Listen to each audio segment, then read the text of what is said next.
नमस्कार दोस्तों, स्वागत है आपका अपने चैनल जॉब सर्च प्रो में। और आज हम इस वीडियो में बात करेंगे Uttar Pradesh subordinate service selection commission यानी यूपी ट्रिपल एस सी द्वारा घोषित किए गए कंबाइंड एग्ज़ाम पैट 2021 के बारे में। और जानेंगे इसकी एलिजिबिलिटी क्या होगी, एज ग्रुप क्या होगा, एग्ज़ाम फीस कितनी है, सिलेबस क्या है, नेगेटिव मार्किंग है कि नहीं है, एग्ज़ाम पैटर्न कैसा है और सिलेक्शन प्रोसेस क्या है।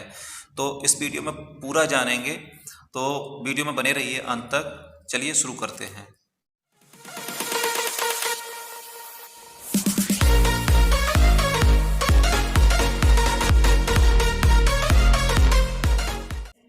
तो हम बात कर रहे हैं पैट एग्ज़ाम की, जो उत्तर प्रदेश अधिनियम सेवा चयन आयोग द्वारा घोषित किया गया है। इसको गवर्नमेंट की मंजूरी भी मिल गई है, तो इसी साल से ये एग्ज़ाम शुरू होने जा रहा है। तो पैट एग्ज़ाम की जो फुल फॉर्म है वो है प्रिलिमिनरी एलिजिबिलिटी टेस्ट। मतलब शुरुआती दौर पर आपको एक तरह से ये एग्ज़ाम देना होगा, जिसको पास करने के बाद यूपी ट्रिपल एस सी के द्वारा ग्रुप सी के जो वैकेंसियाँ वो कंडक्ट कराएगी, उसके लिए ये कंपलसरी एग्ज़ाम है। अगर आपने पैट एग्ज़ाम दिया होगा और इसमें क्वालिफाइड होंगे आप, तो आपको अगली जो ग्रुप सी की साथ में आपको एक चीज़ और बताते चलें, ये टोटल एग्ज़ाम ग्रुप सी वैकेंसियों के लिए होगा। जो भी ग्रुप सी से संबंधित वैकेंसियां होती हैं उनके लिए ही ये एग्ज़ाम कंडक्ट कराया जाएगा। और ग्रुप सी में कुछ वैकेंसियां मैं आपको बता देता हूं, बाकी आप लोग पूरा देख लें। ग्रुप सी में जैसे फॉरेस्ट गार्ड की वैकेंसी हैं, कंप्यूटर ऑपरेटर की वैकेंसी हैं, जूनियर असिस्टेंट एंड क्लर्क की हैं, स्टेनोग्राफर हैं, जूनियर इंजीनियर हैं, हैंडपंप ऑपरेटर हैं। तो इससे संबंधित जितने भी एग्ज़ाम हैं उन सब के लिए आपको पैट एग्ज़ाम पास होना बहुत ज़रूरी है। ये पैट एग्ज़ाम की क्वालिफ़िकेशन एक्स्ट्रा नहीं है। जैसे आप लोगों की कुछ क्वेरीज़ रहती हैं, कुछ क्वेश्चंस होते हैं कि ये कितने अटैम्प्ट में पूरा करना होगा, इसकी डेट के बारे में कोई भी जानकारी, ट्रिपल सी की ज़रूरत है कि नहीं है, एग्ज़ाम मीडियम क्या होगा, दोनों एग्ज़ाम बाईलिंगुअल होगा, हिंदी इंग्लिश में होगा, कैसा होगा। तो इस चीज़ के लिए भी पूरा क्लियर है कि ये अटैम्प्ट नहीं है, हर साल होगा। आप जब भी एलिजिबल होते हैं आप उसको दे सकते हैं, एक बार, दो बार, तीन बार भी दे सकते हैं। इसके लिए कोई अलग से इसमें नहीं बताया गया है। और जो भी ट्रिपल सी की ज़रूरत है कि नहीं है, इस एग्ज़ाम के लिए सिर्फ आपको 12th स्टैंडर्ड पास होना चाहिए। ये एक गेट पास की तरह काम करेगा एग्ज़ाम, ना कि आप किसी वैकेंसी के लिए एग्ज़ाम देंगे इसे। जब भी इससे संबंधित यानी ग्रुप सी से संबंधित जो वैकेंसियों का अलग से नोटिफिकेशन निकलेगा, उस नोटिफिकेशन में पूरी एलिजिबिलिटी दी होंगी कि उस वैकेंसी के लिए आपको कितना एलिजिबल होना चाहिए, क्या क्या मैंडेटरी क्वालिफिकेशन है, ट्रिपल सी चाहिए कि नहीं चाहिए, या आपको कोई डिग्री, डिप्लोमा या एक्सपीरियंस लेवल चाहिए कि नहीं चाहिए, वो उस पार्टिकुलर वैकेंसी में होगा। इस एग्ज़ाम के लिए आपको ऐसी कोई भी ज़रूरत नहीं है।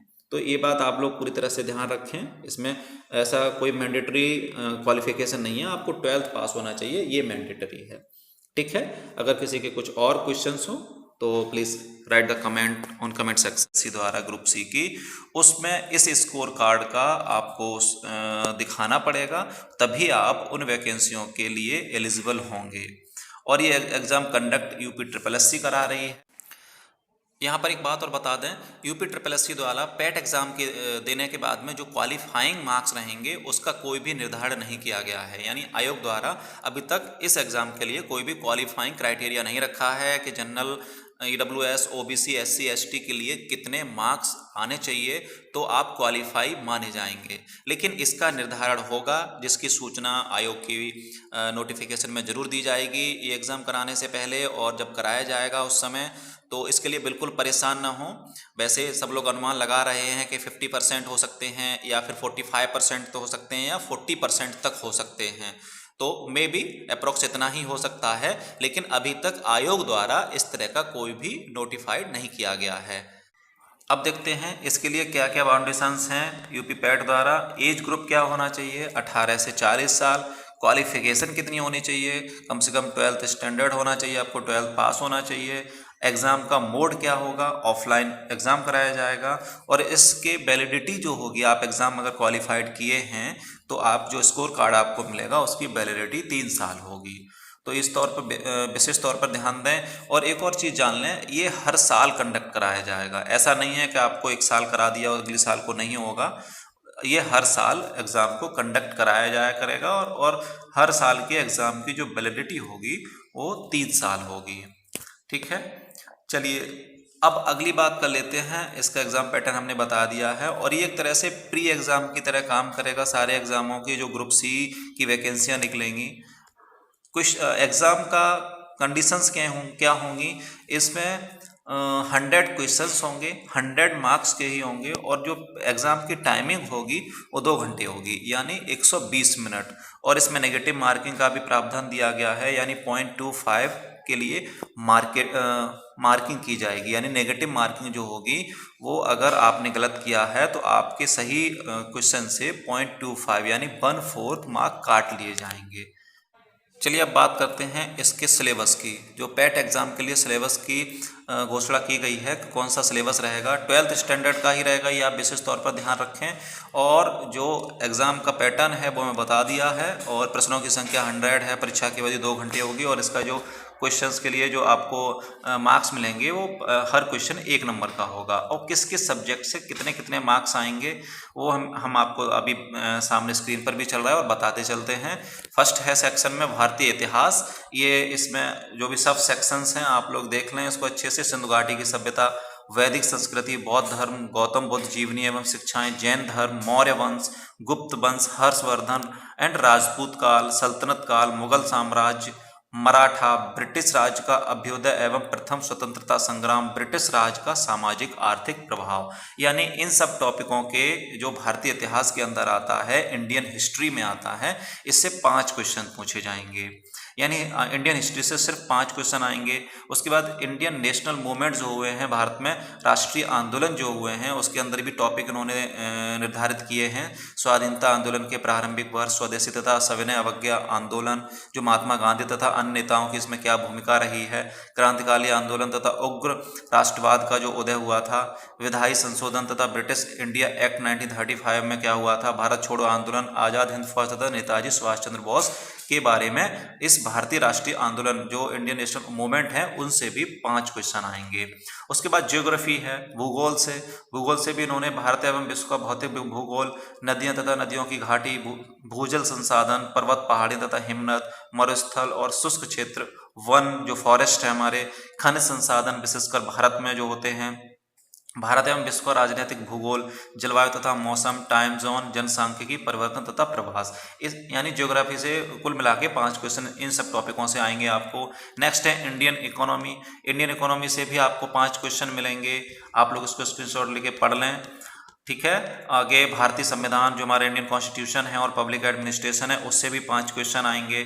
सामान्य विज्ञान यानी आपकी फिजिक्स, केमिस्ट्री एंड बायोलॉजी से भी 5 क्वेश्चन होंगे। साथ में एलिमेंट्री अर्थमेटिक यानी जो अंकगणित है नॉर्मल कंडीशंस का, जिसमें पूर्ण संख्या, भिन्न तथा दशमलव, प्रतिशत, परसेंटेज एंड वर्गमूल, घातांक, औसत, इनसे भी 5 क्वेश्चन आएंगे। सामान्य हिंदी नॉर्मली जो पूछी जाती है सब सारे एग्जामों में, उनसे भी आपको 5 क्वेश्चन मिलेंगे। आगे है लॉजिक एंड रीजनिंग से भी आपको 5 क्वेश्चन मिलेंगे। करंट अफेयर से भी, हाँ अब यहाँ पर ध्यान रखें, करंट अफेयर से 10 क्वेश्चन आएंगे। जनरल अवेयरनेस जो अपनी नॉर्मल जनरल अवेयरनेस है उससे भी 10 क्वेश्चन आएंगे। और साथ में आपके हिंदी लिटरेचर यानी हिंदी गद्यांश का विवेचन जो भी आते हैं, जो आपको पैराग्राफ दिए जाते हैं, उससे भी 10 क्वेश्चन आएंगे। साथ में और जो टेबल से संबंधित क्वेश्चंस हैं उनके भी 10 क्वेश्चन, और ग्राफ की व्याख्या विश्लेषण से भी आपको 10 क्वेश्चन मिलेंगे। इस तरह से आपको 100 क्वेश्चन का ये पूरा पेपर होगा। और कहाँ से सिलेबस किस तरह से पूछा जाएगा, क्रमांक 1 से 9 यानी जो 1 से 9 तक जो इंडियन हिस्ट्री और जो फिजिक्स थी, केमिस्ट्री थी, बायोलॉजी थी, जो भी थी, उसमें जो भी पूछे जाएंगे वो सब एनसीईआरटी के लेवल के होंगे। ये विशेष तौर पर ध्यान दें आप लोग, एनसीईआरटी की लेवल के सारे क्वेश्चंस होंगे। क्वेश्चंस लिखित में नहीं होंगे, आपको ऑब्जेक्टिव क्वेश्चंस मिलेंगे। ठीक है, जो ऑब्जेक्टिव क्वेश्चंस रहेंगे उस तरह से आएंगे। और नेगेटिव मार्किंग में बता दिया गया है 1/4 अंक की कटौती की जाएगी। तो आप लोग तैयारी अच्छे से करें। पैट एग्ज़ाम वैसे इस समय अप्रैल और मई में इसकी नोटिफिकेशन और वो होने जा रहा था, लेकिन इस समय माहौल अच्छा नहीं है। जो महामारी चल रही है इस समय बुरी तरह से, उसके कारण पेपरों को थोड़ा सा पोस्टपोन भी किया जा सकता है। तो आप लोग इसकी तैयारी में बने रहें, कभी भी इसका नोटिस और एग्ज़ाम फिलिंग के लिए हो सकता है। और ये इसके एप्लीकेशन जो भी फिल किए जाएंगे वो मोस्टली ऑनलाइन ही फिल किए जाएंगे। उसकी क्या फ़ीस रहेगी, क्या रहेगी, अभी तक तो निर्धारित नहीं की गई है। जब भी न्यू नोटिफिकेशन आएगा तो हम आपको पूरी तरह से इसको अपडेट कर देंगे। तो अभी इसकी कोई भी जानकारी अभी आयोग ने नहीं दी है आगे किस तरह से है, और जो भी इन्होंने दी है वो मैंने इस वीडियो में पूरा बता दिया है। किसी को कोई भी कुछ चीज़ें अगर क्वेरी है, पूछना है, तो कमेंट बॉक्स में कमेंट ज़रूर कर लें। वीडियो अच्छी लगी हो तो इसको लाइक करें, लोगों को शेयर करें, और चैनल सब्सक्राइब अगर नहीं किया है तो प्लीज़ सब्सक्राइब माई चैनल।